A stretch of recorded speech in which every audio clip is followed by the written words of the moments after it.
1일 합격 노트 오늘 공부한 내용 문제 한번 살펴보도록 하겠습니다. 오늘 공부 안 한 것도 있기는 한데요. 1번은 농지법 개정된 내용입니다. 농지법 개정된 내용. 농지 소유자는 농업 경영에 이용하지 아니하거나 이용하지 아니하게 되었다고 시장 군수구청장이 인정한 경우 그 사유가 발생한 날로부터 1년 이내에 해당 농지를 그 사유가 발생한 날 당시 세대를 같이 하는 세대원이 아닌 자에게 처분해야 된다. 이게 최근에 신설됐습니다. 처분 의무 기간 동안 처분하라고 하니까 자식한테 처분하고 가족한테 처분하면 의미가 없잖아요. 세대원이 아닌 자에게 처분해야 된다. 이게 처분 의무 기간 1년입니다. 처분 의무 기간 1년인데 처음부터 거짓 부정한 방법으로 농지 취득자익증명을 취득한 경우는 처분 의무 기간 1년 줄 필요 없이 곧바로 6개월 이내 처분하라고 처분 명령할 수 있죠. 적법하게 취득한 경우는 처분 의무 기간 1년 주고 나서 처분 안 하면 처분 명령할 수 있습니다. 자, 그 다음에 이것도 개정되는데요. 옛날에는 60세 이상인 사람은 더 이상 농업 경영에 종사하지 않는 경우, 농사 안 짓는 경우만 임대차, 사용대차 가능했습니다. 그러나 지금은 않는 사람뿐만 아니라 직접 농사를 짓는 사람도 임대차, 사용대차 가능하고요. 무상으로 하는 게 사용대차잖아요. 그 다음에 자신이 거주하고 있는 시군 또는 연접한 시군에 있는 소유농지를 임대, 무상 사용하게 할 수 있습니다. 포인트가 뭐냐면 농사를 지으면서도 임대차, 사용대차 가능하다고. 옛날에는 더 이상 농사를 짓지 않는 경우만 임대차 가능했다고요. 사용대차도 물론 마찬가지고요. 왜냐하면 지금 시골에 60살이면 시골에서 나이 많아요? 안 많아요? 애기입니다. 애기 시골에 가면 60살. 애기야 이렇게 불러요, 할머니들이. 그러니까 이제 농사 지으면서도 임대차 할 수 있다고요. 5년 이상 농사 짓던 사람. 60세에서 5년 이상 농사 짓던 사람이죠. 이 5년이란 말은 안 나와 있는데. 시험에 가장 많이 나온 게 3번입니다. 주말 체험은 세대원 전부 총 면적이 1000제곱미터 미만입니다. 세대원 각각 1000제곱미터 미만 X입니다. 틀린 거죠, 지금 틀린 거. 틀린 거 하면 이렇게 틀린 거 이런 식으로 해놓고 옳은 것은 동그라미 해놓고 찾는 것도 괜찮아요.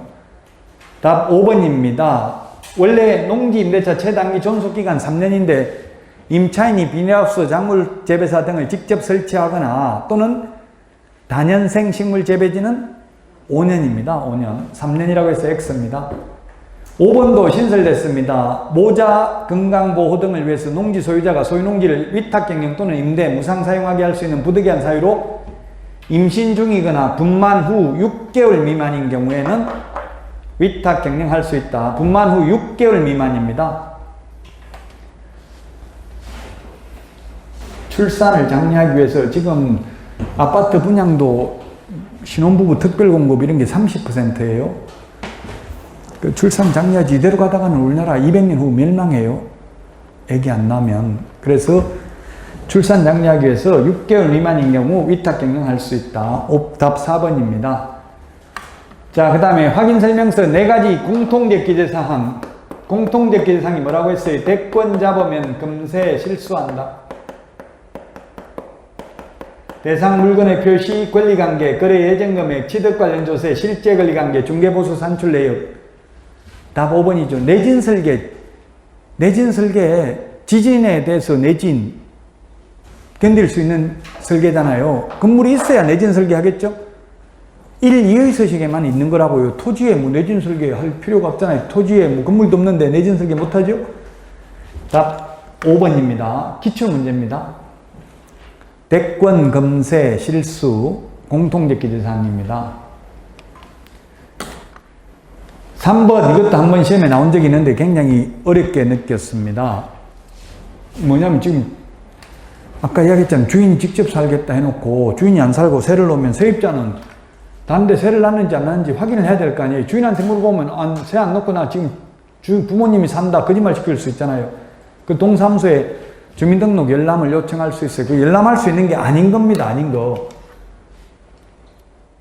답은 2번입니다. 주민등록번호는 열람 안 돼요. 주민등록번호는. 이거는 거래 당사자만 주민등록번호 앞자리 6자리 열람 가능해요. 이해관계인은 주민등록번호는 빼고 주민등록 필요 없고, 제가 아까 이름 뭔지 물어보라고 했잖아요. 부모님 이름이 누구, 언제부터 살 건지 물어보라고 했잖아요. 그럼 이게 사실과 일치하지 않는 경우는 속인 거잖아요, 지금. 그래서 미리 세입자 입장에서 주인 직접 살겠다고 하면 누가 살 거냐? 직접 임대인이 살 거냐? 아니면 부모 산다고 하면 부모 이름 뭔지 물어봐야 된다고. 이름은 열람할 수 있어요, 이름은 가능한데 주민등록번호는 안 된다고요? 이름 알 수 있고, 확정일자 받은 날 알 수 있고, 보증금이 얼마인지 알면, 아까 1억에 월세 세 놨다가 2억으로 올렸으면 그 차액분 2년분 손해배상 청구할 수 있잖아요. 동사무소 열람 요청할 수 있어요, 이거. 근데 주민등록번호는 안 된다, 주민등록번호는 거래 당사자만 요청할 수 있습니다. 이해관계인은 주민등록번호는 안 됩니다. 2번이 답입니다.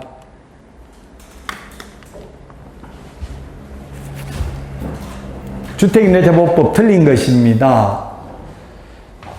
1번이 틀렸네요. 이게 1개월 전까지가 아니라 6개월 전부터 2개월 전까지 4개월 동안 계약갱신 요구를 할 경우 정당한 사유 없이 그대로 할 수 없습니다. 옛날에 1개월에서 2020년 12월 10일 날 개정됐습니다. 이게 2개월이라고 1개월이 아니고, 계약기간 끝나기 6개월 전부터 2개월 전까지 4개월 동안 계약갱신 요구하면 그대로 할 수 없다. 그 다음에 2번, 2기의 차임액, 1번이 답이고요. 2기의 차임액에 이르도록 차임을 연체한 사실이 있는 경우 그대로 할 수 있고요. 임대인이 직접 살겠다고 내보낼 수 있다. 4번은 1회에 하나의 계약갱신 요건 행사할 수 있다. 갱신된 임대차 존속기간 2년이다. 상가는 갱신되면 전 임대차와 똑같다고 했죠? 만약 3년인데 갱신 요구하면 또 3년 연장된다고. 상가는. 주택은 처음에 3년 계약을 체결했다 하더라도 갱신 요구에서 갱신되면 2년 연장되는 거예요. 5번. 이 틀린 것인데, 임차인의 계약갱신 요구권 등의 개정 규정은 이 법 시행 이후 체결된 임대차부터 적용된다 했는데, 존속되는 임대차에도 적용된다. 부칙에 나와 있어요. 부칙의 시행 시기가 나와 있다고요? 새로 계약 체결한 것부터 적용되는 게 아니라 이 법 시행 당시에 존속 중인 임대차에 대해서도 적용된다. 지금 2020년 7월 1일 날 이게 시작됐거든요. 그래서 이제 2+2, 그때 갱신 요구한 사람은 2년 지났잖아요, 이제. 올해 8월 달부터는 주인들은 왕창 올리려고 벼르고 있고, 근데 세입자들이 전세 싸게 가려면 어디 가면 돼요? 싼 데 가려면은? 싼 데 가면 신규 입주 단지 가면 싸요. 50% 밖에 안 해요. 입주 물량 폭등이 있기 때문에 수요 공급에 의해서 지금 신규 분양 가장 많이 하는 데가 어디 있어요? 수도권에서 파주 운정 신도시하고 금단 신도시 두 군데가 많아요.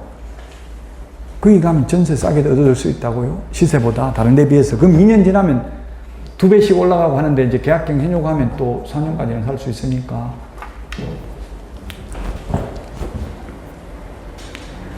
애기만 없고 신혼부부고 이러면은 싼 데 가려면 신규로 분양하는데 대단지로 가면은 싸요.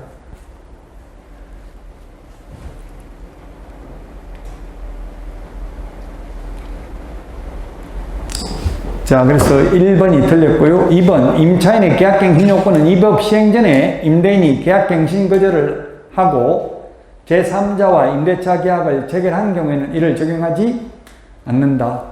네, 그렇습니다.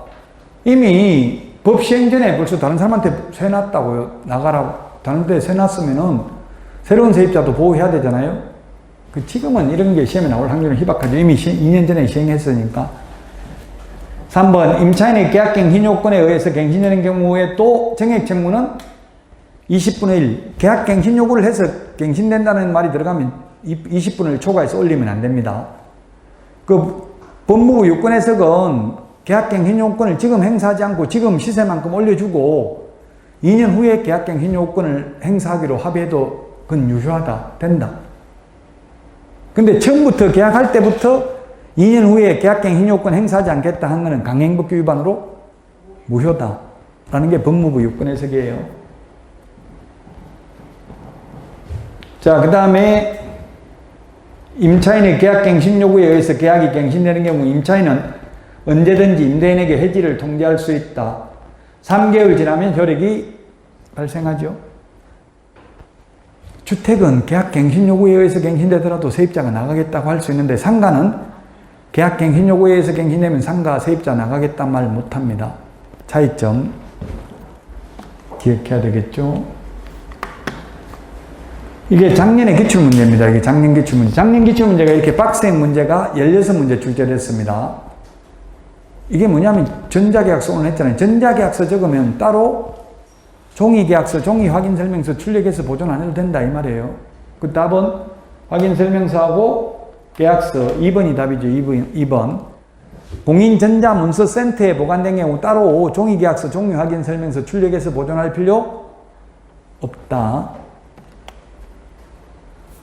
2번이 답이고요. 그 다음에 7번입니다.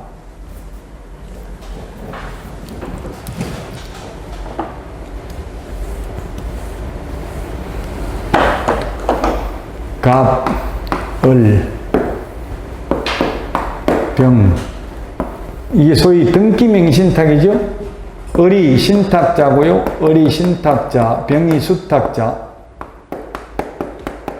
그러면 이 신탁자와 수탁자의 명신탁의 약정은 무효이고요. 그로 인한 물권 변동 효력 등기도 무효이다. 이 두 사람 간의 매매 계약은 유효하고요.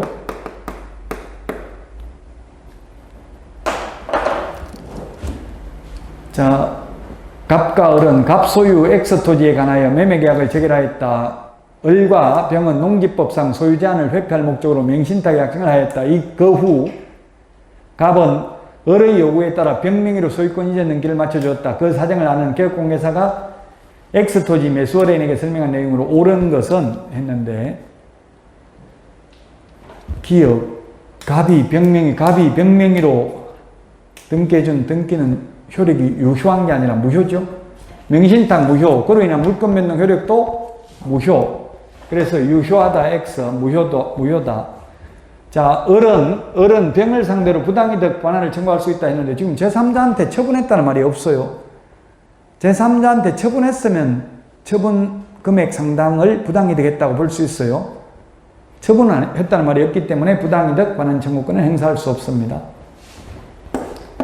을은 갑을 대위하여 병명의 소유권 이전 등기 말소 청구할 수 있다. 예, 무효이기 때문에 무효인 말소 등기 말소 청구할 수 있습니다. 또는 진정명의 회복 등기를 신청할 수도 있습니다.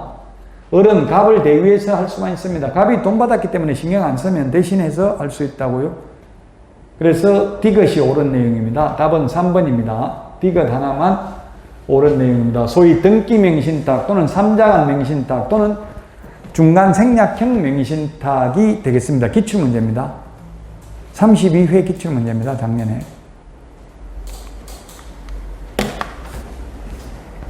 요거는 기출문제는 아니고 제가 만든 문제인데요. 제가 만든 문제는 좀 어려울 수 있는데 우리 프린트 50번에 전자문서로 할 수 없는 것 적어놨습니다. 전자문서로 할 수 없는 걸 적어놨는데 여기는 할 수 있는 거네, 있는 거. 당사자 중 일방이 신고를 거부하여 단독으로 부동산 거래 신고하는 경우에는 계약서 사본하고 사유서를 제출하러 가야 되니까 전자문서 안 됩니다. 국가 등은 속이는 거 아니니까 전자문서 인터넷으로 가능합니다. 거래 당사자의 주소, 전화번호, 휴대전화번호 정정 이거는 단독으로 가능하므로 단독으로 하는 거는 속에 쓸 수 있기 때문에 담당 공무원이 사실 여부를 확인해야 됩니다. 그래서 전자문서 안 됩니다. 면적 변경 없는 상태에서 거래 가격 변경 신고하면 계약서 사본 등을 제출하러 가야 됩니다. 그래서 전자문서 안 됩니다. 거래 당사자가 공동으로 해제 신고한 경우는 공동으로 한 경우는 합의가 됐기 때문에 속인 거 아니죠? 그래서 이거는 전자문서 가능합니다. 물론 한 명이 신고를 거부해서 상대방이 단독으로 해제 신고하는 경우는 전자문서 안 됩니다.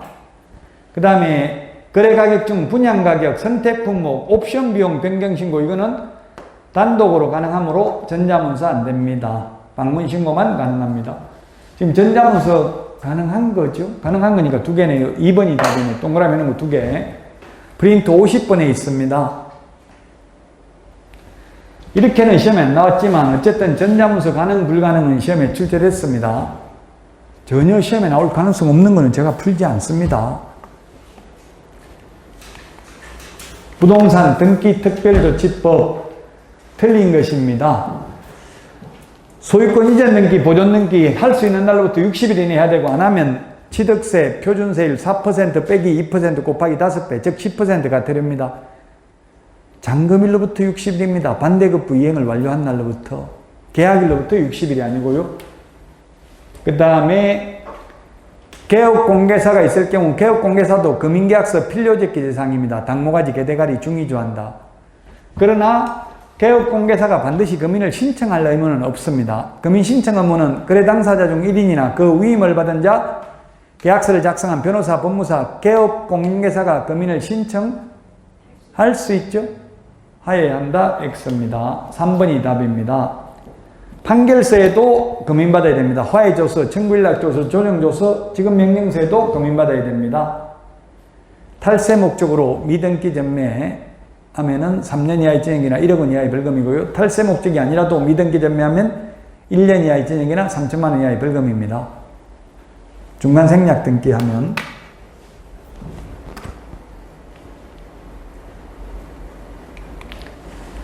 자, 3년 이하의 징역이나 3천만 원 이하의 벌금에 해당하지 아니한 것은 왕따시키는 것, 단체를 구성하여 단체 구성은 이외의자와 공동중개 제한 3년 이하의 징역이나 3천만 원 이하의 벌금, 정당한 사유 없이 개업공개사 등의 중개사물에 대한 정당한 표시 광고를 방해하는 행위. 5억에 올려놓으니까 옆에 아파트 10억인데 왜 우리 아파트 5억을 올려놨냐, 망하고 싶냐, 문 닫고 싶냐, 와서 이렇게 업무 방해하면 3년 이하의 징역이나 3천만 원 이하의 벌금입니다. 무등록 중개업자 3년 이하의 징역이나 3천만 원 이하의 벌금입니다. 3년 이하의 징역이나 3천만 원 이하의 벌금, 무부관직 상투 시공시 이렇게 암기했습니다. 그리고 중개사물의 가격 등을 사실과 다르게 거짓으로 표시 광고하는 거, 허위매물, 미끼매물, 낚시매물 올리면 500만 원 이하의 과태료. 그래서 답은 2번인데요. 한 개인데요. 아닌 거. 3년 이하의 징역이나 3천만 원 이하의 벌금 아닌 거. 이거 하나만 아닙니다. 자, 그래서 3년 이하의 징역이나 3천만 원 이하의 벌금이 있고요. 500만 원 이하의 과태료, 100만 원 이하의 과태료 다 있는데 광고라는 말 들어가는 게 이 네 군데 모두 다 해당됩니다. 광고라는 말 해당되는 게 3년 이하의 징역이나 3천만 원 이하의 벌금은 정당한 사유 없이 개업공개사 등의 중개사물에 대한 정당한 표시 광고를 방해하는 행위,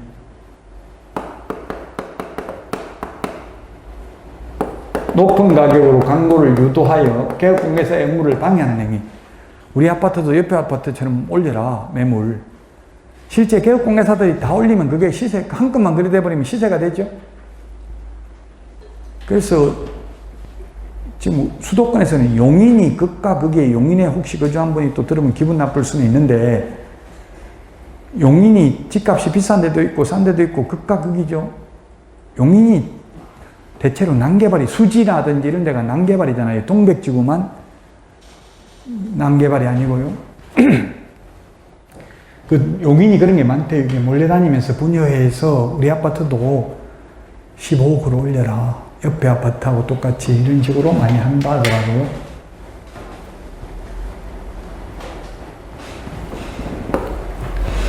자, 그 다음에 개업공개사가 아닌 자가 중개사물에 대한 표시 광고하면 1년 이하의 징역이나 1천만 원 이하의 벌금. 부당한 표시 광고.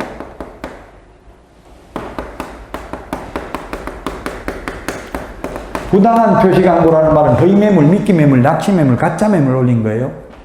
그 다음에 100만 원 이하의 과태료, 보조원을 명시하는 경우, 보조원 이름만 적어도 100만 원 이하의 과태료. 그 다음에 성명, 소연 등 적지 아니한 경우,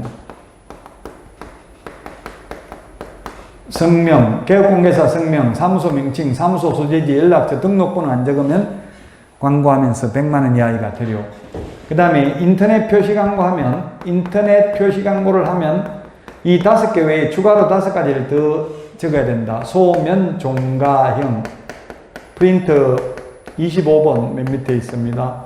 요건 프린터 43번에 있습니다. 요거는 25번 맨 밑에 있습니다. 중개대상물 소재지, 면적, 중개사물의 종류, 가격, 거래 형태. 그 다음에 인터넷 표시 광고를 하면서 건축물인 경우 여기 10가지 외에 8가지를 더 적어야 된다. 총사방, 개개, 입주관, 총청수, 사행승인, 사행검사 받은 날, 방향, 방의 개수, 욕실 개수, 입주 가능일, 주차 대수, 관리비. 총사방, 개개, 입주관 명시하지 않는 경우 100만 원 이하의 과태료입니다. 그래서 시험에 작년에도 나왔고요. 광고라는 말 들어가는 거 벌칙 시험에 반드시 나온다고 모든 벌칙에 다 해당될 수 있으니까 이 반드시 구분해야 됩니다. 시험에 반드시 나옵니다.